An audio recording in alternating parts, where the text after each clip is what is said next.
कभी सोचा है कि नींबू खाते ही मुंह में वो खट्टा सा जायका क्यों आता है और करेला इतना कड़वा क्यों लगता है? असल में ये सिर्फ स्वाद की बात नहीं है, ये तो हमारी जीभ पर होने वाली एक छोटी सी केमिकल रिएक्शन है। वो जो खट्टापन है ना, वो एसिड का सिग्नल है और कड़वापन, वो है बेस। तो चलिए, केमिस्ट्री की इसी छुपी हुई दुनिया में एक डुबकी लगाते हैं। आज हम समझने वाले हैं एसिड्स, बेसिस और सॉल्ट्स को, मतलब वो केमिकल्स जो हमारे सुबह के नाश्ते से लेकर रात की दवाइयों तक हमारी जिंदगी के हर हिस्से में बिल्कुल चुपचाप अपना काम कर रहे हैं। तो आज का हमारा सफर कुछ ऐसा रहेगा। सबसे पहले जानेंगे कि एसिड और बेस आखिर हैं क्या चीज। फिर देखेंगे कि इनकी केमिकल पर्सनैलिटीज कैसी हैं, मतलब ये रिएक्ट कैसे करते हैं। फिर इनकी ताकत को नापने वाले पीएच स्केल को समझेंगे और देखेंगे कि हमारी डेली लाइफ में इसका क्या रोल है।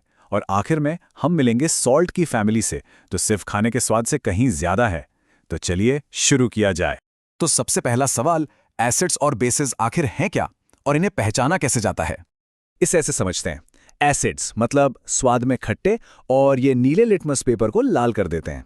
और दूसरी तरफ हैं बेसिस, जो स्वाद में कड़वे होते हैं, छूने में साबुन जैसे चिकने, और ये ठीक उल्टा काम करते हैं, लाल लिटमस को नीला कर देते हैं।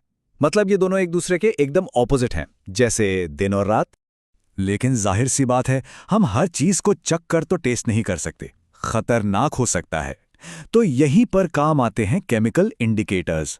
लिटमस तो एक क्लासिक एग्जाम्पल है ही, पर क्या पता था कि हमारी अपनी रसोई में मौजूद हल्दी भी एक कमाल की जासूस है।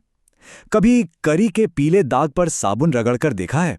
वो दाग लाल भूरा हो जाता है ना? ऐसा इसलिए होता है क्योंकि साबुन एक बेस है।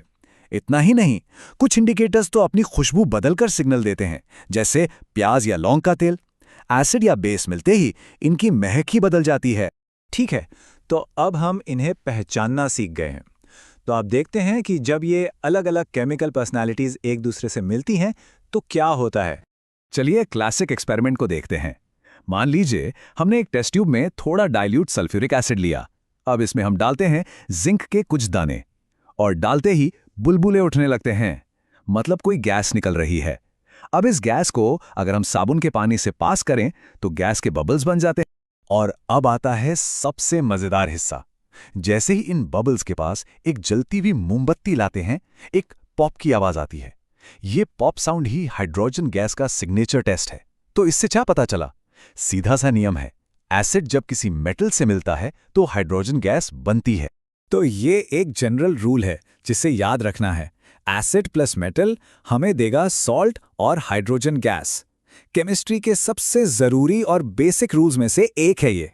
अच्छा, तो मेटल के साथ क्या होता है ये तो हमने देख लिया, पर क्या होगा अगर एसिड को किसी मेटल कार्बोनेट से मिलाया जाए? देखिए, इस एक्सपेरिमेंट में जब एसिड और सोडियम कार्बोनेट रिएक्ट करते हैं तो फिर से एक गैस निकलती है, पर इस बार ये अलग है। जब इस गैस को चूने के पानी यानी लाइम वाटर से पास किया जाता है तो वो पानी दूधिया हो जाता है, और ये मिल्की होना ही इस बात का पक्का सबूत है कि ये गैस कोई और नहीं बल्कि कार्बन डाइऑक्साइड है। और अब आते हैं सबसे दिलचस्प रिएक्शन पर, न्यूट्रलाइजेशन। जैसा नाम से ही जाहिर है, जब एक एसिड और एक बेस मिलते हैं तो वो एक दूसरे के असर को पूरी तरह से न्यूट्रल कर देते हैं, मतलब खत्म कर देते हैं। बिल्कुल वैसे ही जैसे प्लस और माइनस मिलकर जीरो हो जाते हैं। और इसका नतीजा क्या होता है?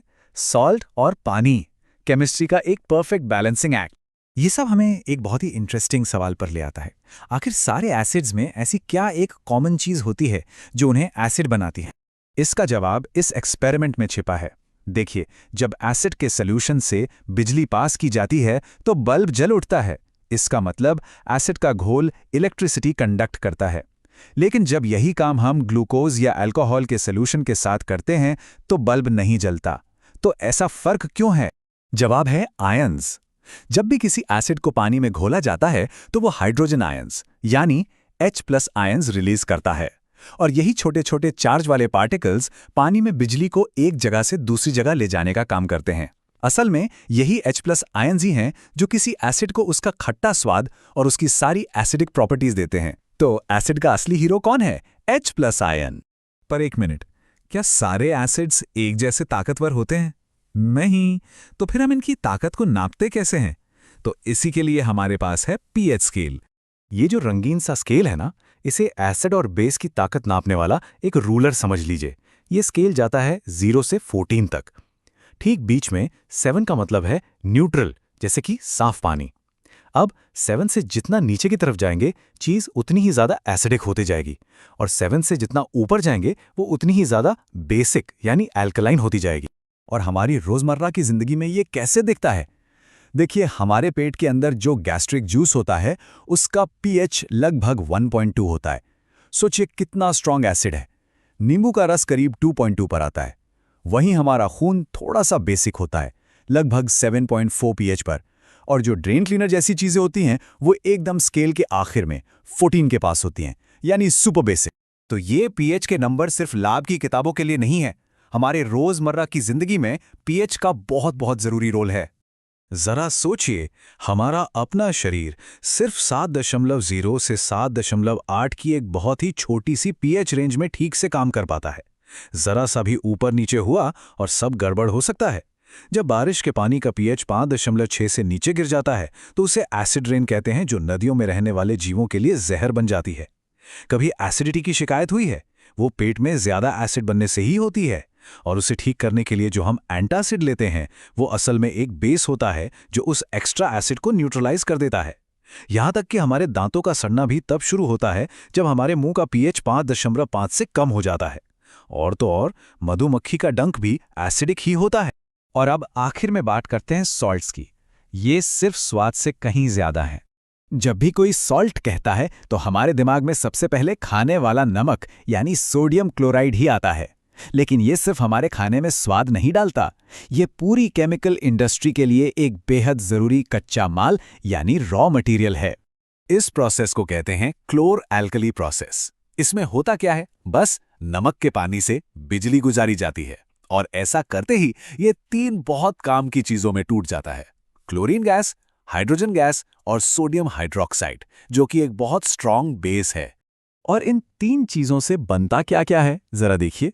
सोडियम हाइड्रोक्साइड से साबुन और कागज बनता है, क्लोरीन से ब्लीचिंग पाउडर बनता है, और इन्हीं की मदद से आगे जाकर बनता है बेकिंग सोडा, जिसे हम केक बनाने से लेकर एसिडिटी मिटाने तक इस्तेमाल करते हैं। और हाँ, वॉशिंग सोडा भी, जो सफाई के काम आता है। और ये सब कुछ कहाँ से शुरू हुआ? बस एक चुटकी नमक से। तो जाते जाते एक सवाल। वॉशिंग सोडा का फॉर्मूला है Na2CO3.10H2O। ये छूने में तो एकदम सूखा क्रिस्टल होता है, तो फिर वो जो पानी के 10 मॉलिक्यूल्स हैं यानी 10H2O, वो आखिर छिपे कहाँ रहते हैं? ये इस बात का एक और सबूत है कि केमिस्ट्री में जो जैसा दिखता है जरूरी नहीं कि वो वैसा ही हो। इस पर